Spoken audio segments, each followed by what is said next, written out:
आणि आता बातमी आहे पावसासंदर्भातली। नांदेड जिल्ह्यामध्ये गेल्या 2 दिवसांपासून दमदार पाऊस पडतोय आणि या पावसामुळे काही शाळकरी मुलं नाल्यातला आलेल्या पुरामध्ये अडकलेले आहेत। तर अर्धापूर तालुक्यातल्या खैरगावमध्ये ही घटना घडलेली आहे। संध्याकाळी शाळा सुटल्यानंतर विद्यार्थी खैरगावला घरी जायला निघाले, मात्र अचानक नाल्याला पूर आला आणि हे सर्व विद्यार्थी या ठिकाणी अडकलेले आहेत। तर ही बातमी कळताच गावकरी मात्र धावून आले आणि मानवी साखळी तयार करत विद्यार्थ्यांची सुखरूप सुटका केलेली आहे। तर या पुलाची उंची वाढवावी अशी गावकऱ्यांची अनेक वर्षांपासूनची मागणी आहे, मात्र त्याकडे अद्यापही प्रशासन लक्ष देत नाहीये। परिणामी दर पावसाळ्यात रहिवाशांना असा धोकादायक प्रवास करावा लागतोय, त्यामुळे आता गावकरी अगदी संतप्त झालेले आहेत।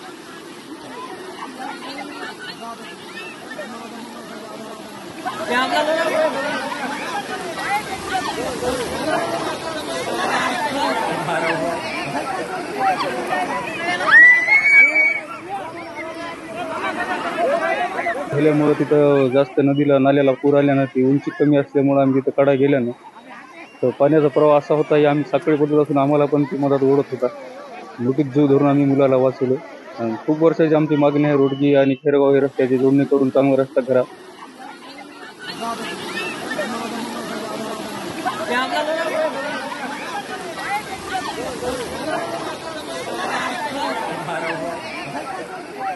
नदीला पूर आल्यामुळं पुलावरून पाणी वाहू लागलं आणि अनेक विद्यार्थी त्या पुराच्या पाण्यामध्ये अडकून पडले। गावातील काही नागरिकांनी मानवी साखळी तयार करून त्या मुलांना बाहेर काढलं। जोपर्यंत पुलाची उंची वाढत नाही तोपर्यंत हा रस्ता सुरक्षित होत नाही। एकतर हा रस्ता सर्वसामान्य जनतेसाठी आणि महिलांसाठी विद्यार्थ्यांसाठी जीवघेणा ठरलेला आहे।